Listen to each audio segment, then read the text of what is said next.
गुरुजी मेरा आपसे निवेदन है, आप जिस दिन कुरान के हिंदी वर्जन को पढ़ लेंगे हाँ तो मुसलमानों के बारे में मान्यता ही आपकी बदल जाएगी। जी जो जी। मुसलमान दिखता है वो मुसलमान नहीं है सर। अच्छा जो मुसलमान है ही नहीं, जो दिखता है। फिर मुसलमान तो वो है जो अपने पड़ोसी को भूखा नहीं देख सकता। वाह। ईश्वर अल्लाह ताला ने कुरान के अंदर पढ़ा, कुरान के अंदर बताया है कि पड़ोसी नाराज में नाराज, डायरेक्ट उसने कह दिया सर।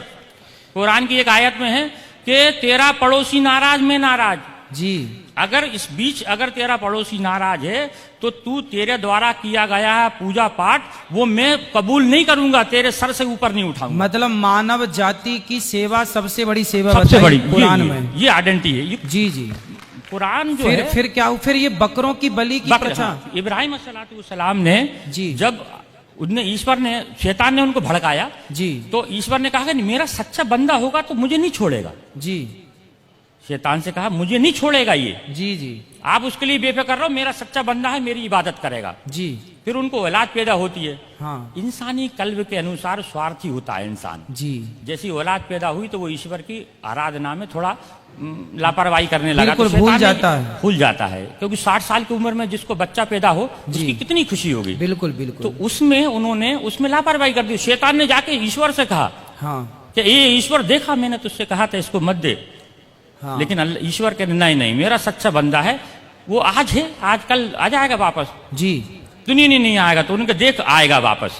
तो ईश्वर ने आप इब्राहिम अलैहिस्सलाम को ख्वाब में जो है एक बशारत दी कि ए इब्राहिम कुर्बानी, कहा कुर्बानी हाँ शब्द कहे तो इब्राहिम अलैहिस्सलाम ने उस वक्त के हिसाब से 100 ऊंटों को जुबा कर दिया, कुर्बान कर दिया। 100 ऊँटों को 100 ऊंटों को कुर्बान कर दिया, क्योंकि अल्लाह की तरफ से ये बात थी। कुर्बानी का मतलब होता है अपने लिए किसी चीज का त्याग कर देना। कुर्बानी का मतलब ये नहीं जानवर को काट देना। अच्छा। अपने लिए त्याग कर देना किसी चीज का, उसका नाम कुर्बानी है। अपनी बुराइयों का त्याग कर देना। हाँ ठीक तो है। फिर इसके बाद ऐसे करके 3 दिन तक उनको ख्वाब आए।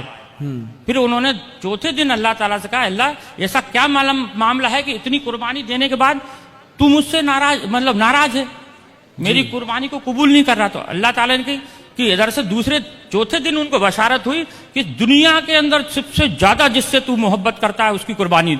अच्छा। तो अब उन्होंने फिर अपनी पत्नी से कहा कि अल्लाह की तरफ से ऐसा आया है कि कुर्बानी मांग रहे हैं। फिर अल्लाह ताला ने उसकी बीवी ने समझाया, आपकी बीवी ने समझाया कि आप सबसे ज्यादा किससे मोहब्बत करते हैं। तो कहने लगे कि मैं अपने बच्चे से मोहब्बत करता हूं। तो उन्होंने कहा कि आप इसी की कुर्बानी मांग रहे हैं। अच्छा। ईश्वर उनसे कुर्बानी मांग रहे हैं। जी जी।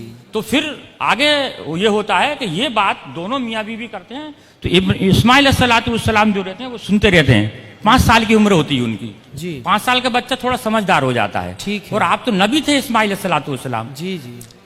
तो ये बीबी से कहते हैं कि इसको नहला धुला के कंप्लीट करना और इस एक रस्सी कपड़ा और छुरी मेरे झोले में रख देना और इनको नहला धुला के मैं घर में कुर्बानी करूंगा तो ये रोएगा गड़गड़ाएगा, तुम्हारे भी आंसू बहेंगे, इसको मैं जंगल में ले जाकर कुर्बान करूंगा इसको मैं। जी जी। तब इब्राहिम अलैहिस्सलाम इस्माइल अलैहिस्सलाम को सुबह देखते हैं, उठ के देखते हैं तो इस्माइल अलैहिस्सलाम पहले से तैयार है। जी। उनको हो सकता है आज जल्दी नींद खुल गई होगी इसलिए जो है खुल गई इनकी। जी। जब ये आगे जब उनको जंगल में लेके जाते हैं, जब जंगल में लेके जाते हैं, जब उनके हाथ पैर बांधने लगते हैं तो इस्माइल अलैहिस्सलाम ये कहते हैं कि अल्लाह ताला अब्बा जान आप अपनी आंखों पे पट्टी बांध लो। जी। क्योंकि ईश्वर ने यानी अल्लाह ने एक उनके ऊपर शर्त रखी थी कि इब्राहिम अगर तू अपनी औलाद की कुर्बानी देगा तो तेरी आंखों से आंसू का अगर कतरा भी गिर गया तो मैं तेरी कुर्बानी को कबूल नहीं करूंगा। अब बताइए सर। जी जी। एक तो शर्त लगा दी बेटी की कुर्बानी की और आंसू की। उसमें फिर आगे जाके जब वो पट्टी बांधते हैं, हाँ। पट्टी बांधने के बाद में उनको ऊपर जब छुरी फेरते हैं, जी। जब छुरी फेरते हैं तो छुरी चलना बंद हो जाती है। अच्छा। क्योंकि छुरी भी दुनिया के अंदर ईश्वर की मोहताज है। दुनिया के अंदर कोई भी मैं आप दुनिया की हर चीज ईश्वर की मोहताज है। ठीक है। वो ईश्वर जब तक किसी चीज को आदेश नहीं देगा वो उसकी हिम्मत नहीं कि वो उस पर किसी चीज पे चल जाए। जी जी। फिर जब वो जबरदस्ती फेरते हैं तो मैं की आवाज आती है सर। ये सब किताबों के अंदर लिखा है। जी जी। मैं की आवाज आती है तो देखते हैं कि मेरे बेटे के अंदर से मैं यानी घमंड, अभिमान। कुरान का मैं अगर लिखा है मैं का मतलब होता है घमंड। जी। कि मेरे बच्चे के अंदर से मैं की आवाज आई। जी। तो वो जब कपड़ा हटाते हैं तो देखते हैं कि एक जो है भेड़ का बच्चा है जो नीचे पड़ा हुआ है और इस्माइल अलैहिस्सलाम दूर खड़े हैं। अच्छा। सिर्फ ईश्वर की परीक्षा थी वो, जी। मकसद था सिर्फ परीक्षा लेना। परीक्षा लेना। अब वो पूछते हैं इस्माइल से, अल्लाह से पूछते, अल्लाह आपने एक तो ये कटवा दिया, हाँ। आपने परीक्षा ली, जानवर का क्या करना है? तब उन्होंने ये कहा था कि इसके 3 हिस्से करो, एक आप खाओ, एक पड़ोसी में बांटो और एक गरीबों को दो। फिर उन्होंने कहा कि ये वाली जो चीज है कुर्बानी, यानी ईश्वर की तरफ से दी गई हर चीज की कुर्बानी मुसलमान के लिए जायज है। तो उसकी इस चीज को, उस घटना को याद करने के लिए लोग बकरा ईद पे कुर्बानी करते हैं। बकरा खाना मकसद नहीं है, हाँ। या बकरा काटना मकसद नहीं है जी। मकसद है सर सिर्फ उस चीज को याद करना कि अब बाप ने अपने बेटे की कुर्बानी सिर्फ ईश्वर के कहने पे दी, ये मकसद है सर।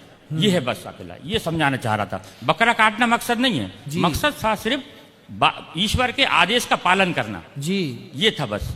नहीं तो उन्होंने किया ईश्वर के आदेश का पालन, उन्होंने किया ईश्वर के आदेश का पालन। जी जी। तो फिर बाकी लोग उस बकरे को काटने का वो रिवाज चालू हो गया। जी जी जी, बस मकसद सिर्फ इतना सा था कि इस चीज को याद करना है। और तो अभी आपके हिसाब से ये बकरा काटना आज के युग में, चलो उनकी मजबूरी थी, उन्होंने, ईश्वर ने उनकी परीक्षा ली, पर जी। आज तो किसी की परीक्षा नहीं ले रहा है ना कोई। आज के हिसाब से, जिस हिसाब से लोग बकरा ईद को इस्तेमाल इस चीज को करते हैं, वो उनको इस चीज का ज्ञान ही नहीं है कि इसका मतलब क्या है। जी। उनका मतलब है कि उस जानवर को अपने बच्चों के जैसा पालो और फिर उसको अपने हाथ से जिबा करो, उसको फिर उसको बांटो दूसरों में। कुर्बानी सिर्फ उस चीज को याद करने के लिए है मकसद, और सबके लिए नहीं है। जो ये कुर्बानी करना सबके लिए नहीं है। अच्छा। जो जिसके पास हैसियत है उसके ऊपर जायज है बस अकेला। जी जी। सबके लिए नहीं है सर, ये सबके लिए नहीं है, सिर्फ जिसके ऊपर जायज है उसके लिए ऊपर है। तो ये किसी की हत्या करना, बकरे की इत्यादि हत्या, ये सही है या गलत है? मेरे हिसाब से अगर धर्म के हिसाब से देखें तो मैं मानता हूं उसके हिसाब से, उस वक्त के हिसाब से सही होगा। हाँ। अब आज के हिसाब से ये बड़े बड़े धर्म गुरु हैं, वो आपके, क्योंकि हर धर्म के गुरु होते हैं। जैसे आप हिंदू धर्म के आइडेंटिफाई हैं, आप जैसा आदेश देते हैं, अगर मैं अपने यहाँ से कहूँगा कि नाजायज है तो ये उनकी खिलाफत हो जाएगी, उनकी बुराई हो जाएगी। जी। और बुराई मतलब ये है कि किसी धर्म के प्रचारक की बुराई करना। हो सकता मैं अपने अंदर से कह सकता हूँ मेरे लिए बुरा है, लेकिन मैं धर्म के मामले में नहीं कह सकता कि ये धर्म के जो बड़े हैं उनके खिलाफ मैं अपना आदेश दूं कि नहीं ये बुरा है। जी जी। मैं अपने, क्योंकि मेरे घर में मेरे हिसाब से हम लोग मांस का बहुत कम उपयोग करते हैं। शादी ब्याह में जाते हैं, घर में इस्तेमाल नहीं करते सर हम। जी जी। शादी में हमारे यहाँ नॉनवेज नहीं बनता सर हम लोग, क्योंकि मैं ऐसे परिवार से बिलोंग करता हूँ जहाँ संबंध दूसरे लोगों से ज्यादा है सर। चलिए, भगवान आपको सुखी रखें। जी। आपसे बात करके अच्छा लगा।